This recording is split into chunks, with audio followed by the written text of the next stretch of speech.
الحمد لله رب العالمين، نحمده ونستعينه ونستغفره ونتوب إليه. أشهد أن لا إله إلا الله وحده لا شريك له، وأشهد أن محمدا عبده ورسوله.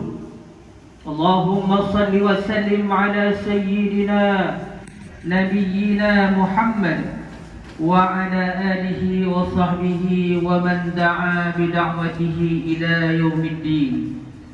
أما بعد، فيا عباد الله اتقوا الله، أوصيكم ونفسي بتقوى الله وطاعته لعلكم تفلحون.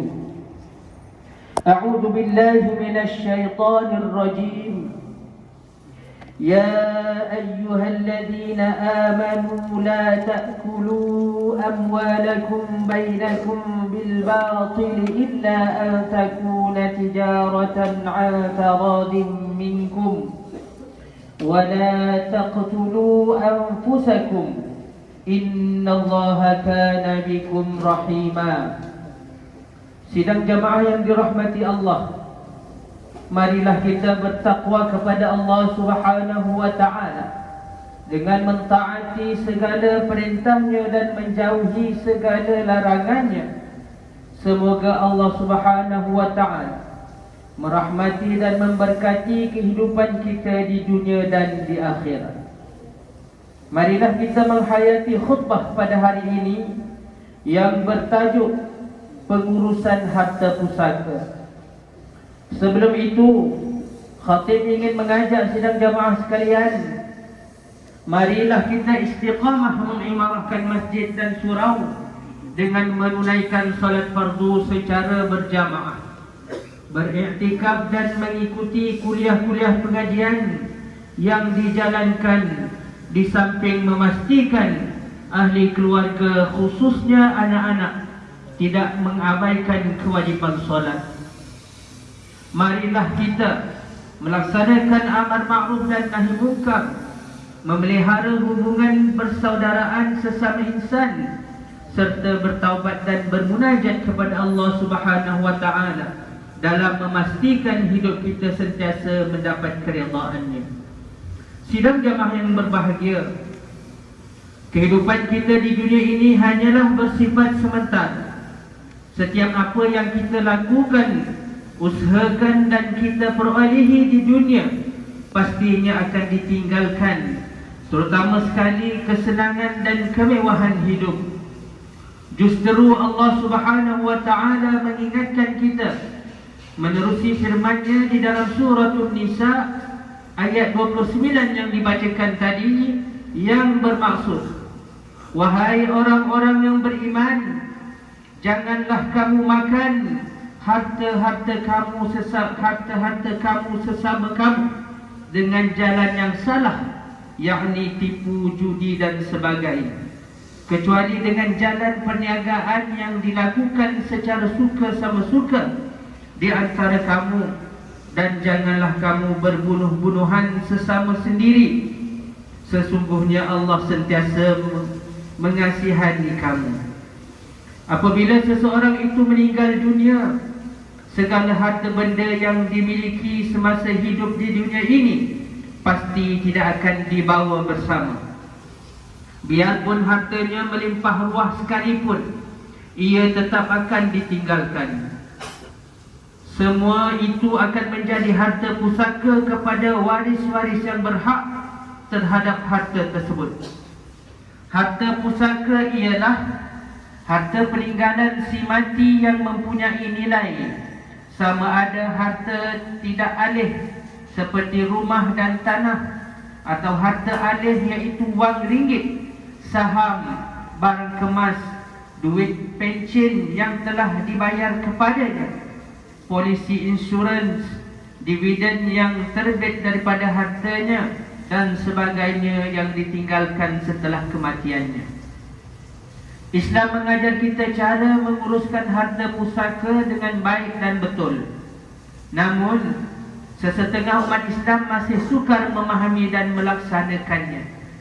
ilmu pengurusan harta pusaka disebut sebagai ilmu faraid yang mesti difahami dan mengetahui tata cara serta prosedur permohonan pembahagian harta pusaka mengikut perundangan yang ada di Malaysia.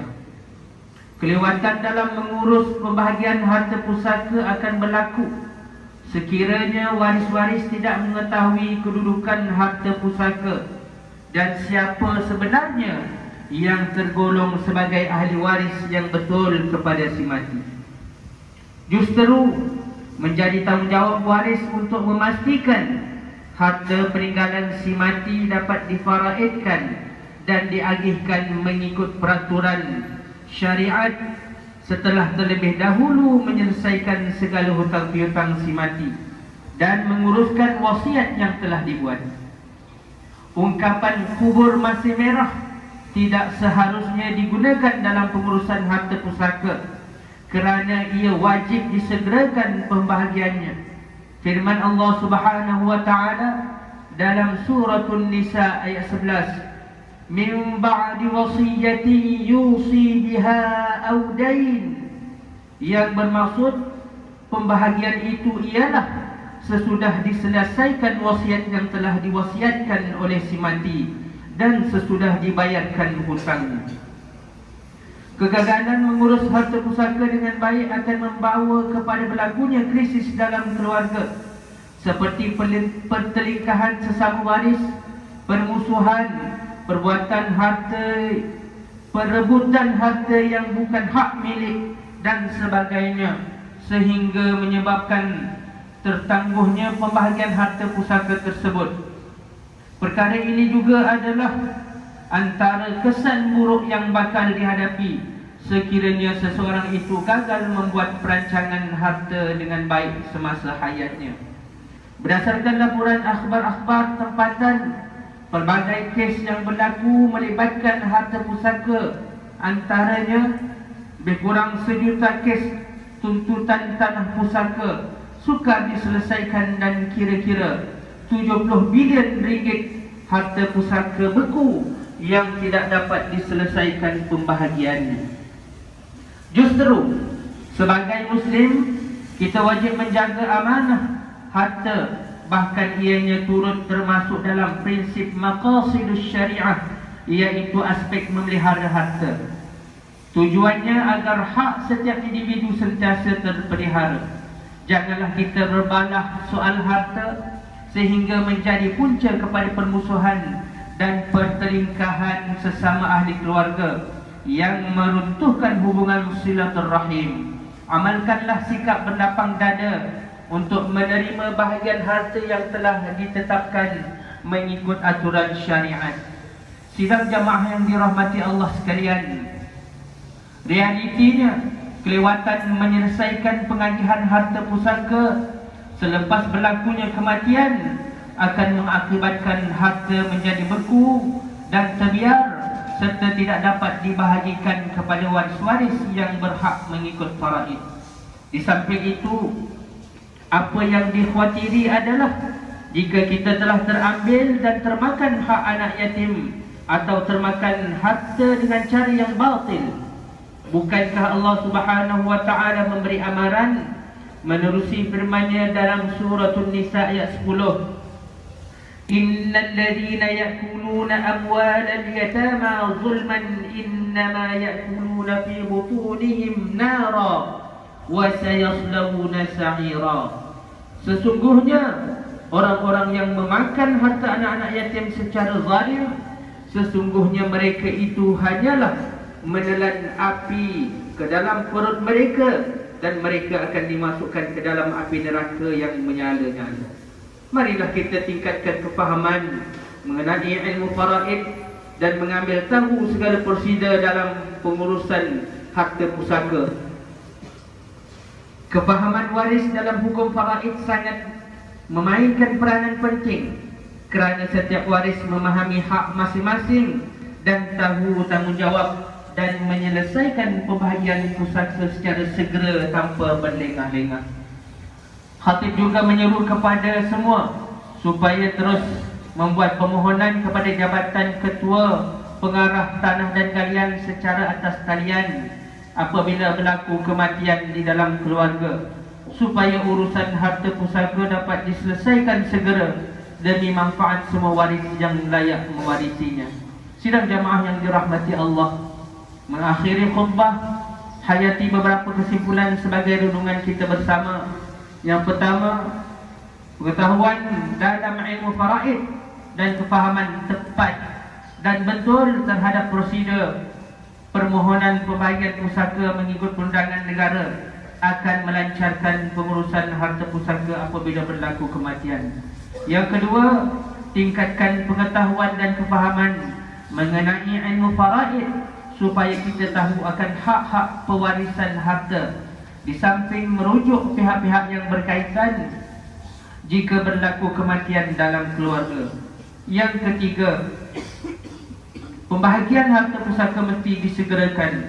Jadilah orang yang bertanggungjawab dengan bertindak segera menguruskan harta pusaka dalam keluarga setelah membayar hutang dan menyelesaikan wasiat si mati.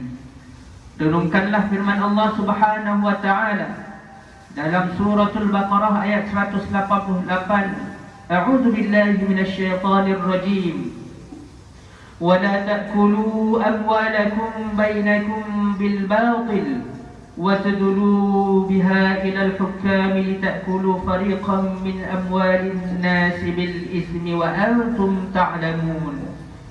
Dan janganlah kamu makan atau mengambil harta orang-orang lain di antara kamu dengan jalan yang salah, dan jangan pula kamu menghulurkan harta kamu, yakni memberi rasuah kepada hakim-hakim kerana hendak memakan atau mengambil sebahagian dari harta manusia dengan berbuat dosa, padahal kamu mengetahui salahnya. Barakallahu li wa lakum bil Qur'anil azim wa nafa'ani wa iyyakum bima fihi minal ayati wadh-dhikril hakim wa taqabbala minni wa minkum tilawatahu innahu huwas sami'ul alim. Aqulu qawli hadha wa astaghfirullahal azim li wa lakum wa lisairil muslimina wal muslimat والمؤمنين والمؤمنات الأحياء منهم والأموات فاستغفروه إنه هو الغفور الرحيم.